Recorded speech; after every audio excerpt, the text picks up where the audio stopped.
he had directed that the political killings task team be disbanded?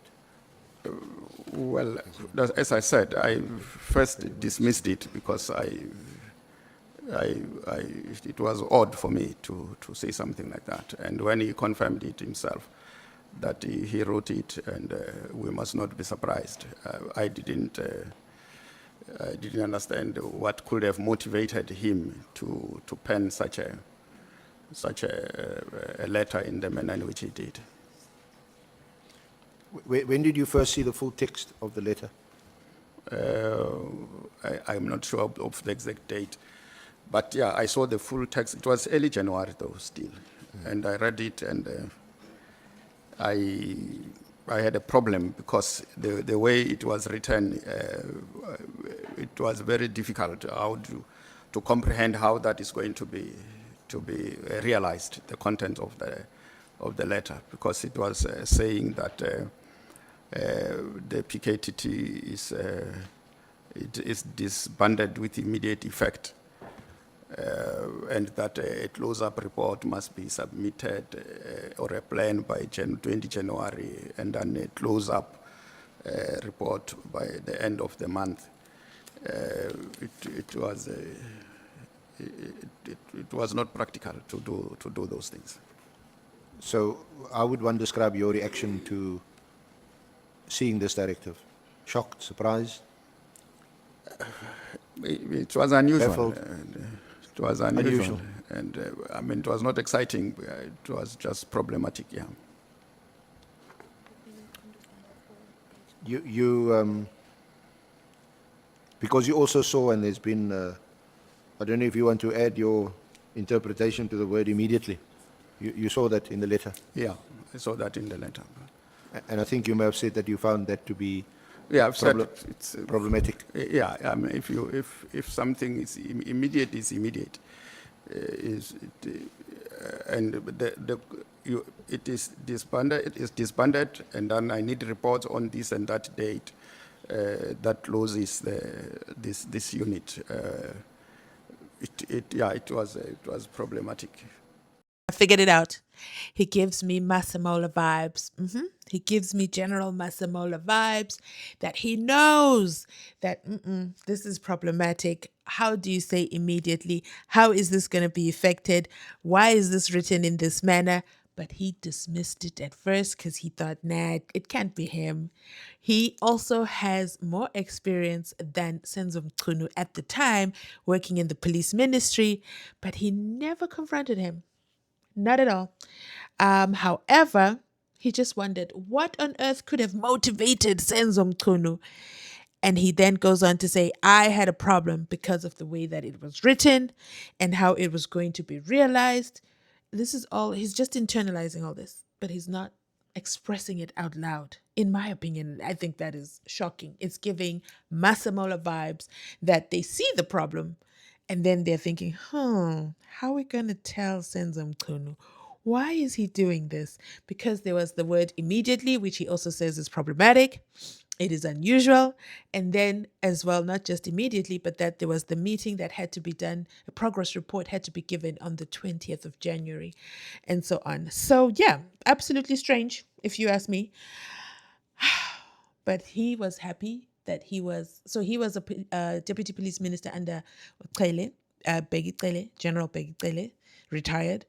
And then when Senzo Mchunu was elected, or should I say appointed into the position, Bheki Cele was not, but he was happy that, I survived the cut. At least I'm in. I'm inside Phakathi within.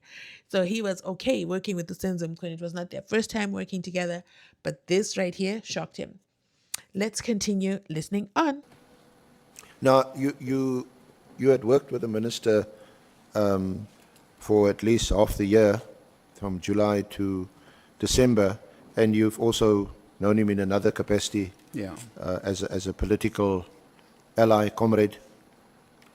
When you saw the text or read the text of the letter, what was your sense? What was your impression?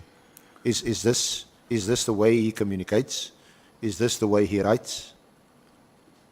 Look, it was very difficult to really put my thoughts together as to what was happening to him to craft the letter in the manner in which he did. And at the time that he did, I don't know what was going through his mind and the circumstances that he was in when he penned the letter. It's I don't know.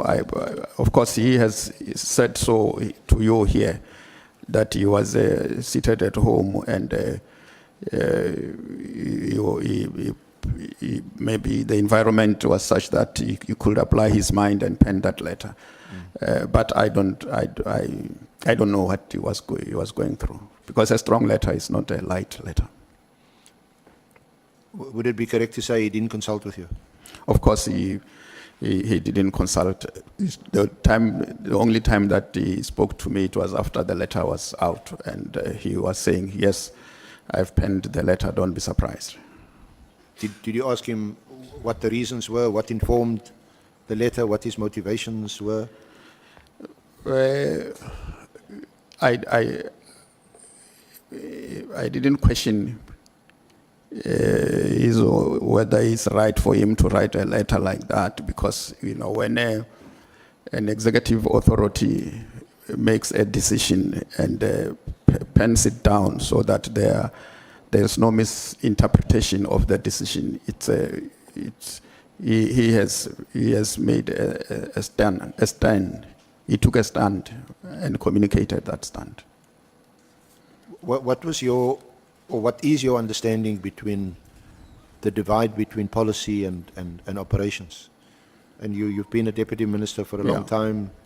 You're familiar with sections 206 and 207 of the Constitution. You're familiar with the provisions in the Police Act, which prescribes the role, the various roles of the minister, the national commissioner, divisional commissioners. This is a directive disbanding an operational unit, task team within the police. Could the minister do that? The minister can communicate his views. Whether he's legally correct or wrong, I might not be able to interpret that, but he can communicate his directives in writing. And it's upon the recipient to receive and respond to that. And I think the National Commissioner responded in a manner that the immediate part of it was not operationalized, because we are all aware that the committee, the task team is still there.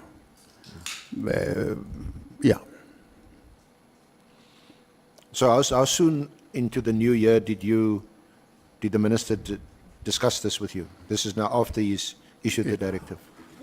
I might not recall the exact date, but I mean, when we met and discussed, we discussed this issue way beyond January. That when the January has come and gone, and the KTT has not been disbanded. But like I said earlier, that there were discussions around this. For instance, I remember a discussion where the issue of General Kumalo came into being, that as we are strengthening crime intelligence, it will be appropriate that he focus on crime intelligence, and probably the National Commissioner look at getting somebody who can full-time attend to the PKTT. Repeat after me. Everybody loves General Kumalo. Absolutely everybody. We've heard Paul O'Sullivan say it, that Mchunu'S is always busting rhymes for Dumisani Kumalo, General Dumisani Kumalo. We also heard Masemola.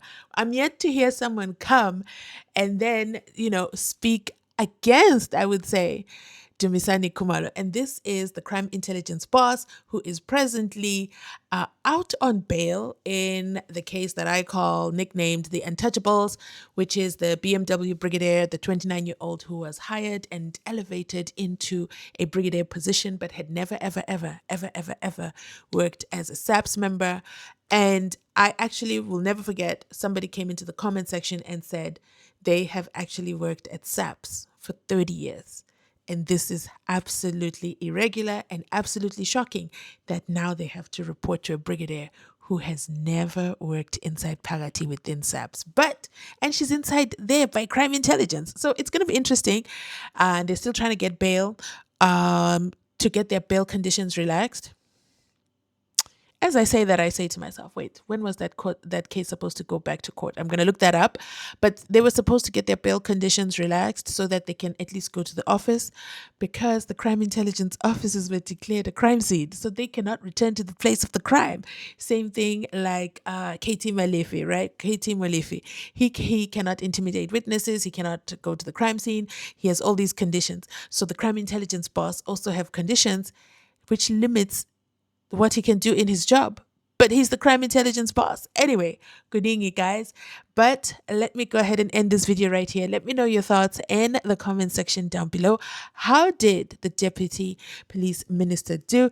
As you know, he literally threw Senzo Mchunu as well under the bus. Does Senzo Mchunu have anybody who's going to stand with him who is not Mgologodu? I think that's the big word right here. I'll end it right here. I'll catch you, of course, on the next one. Bye, guys.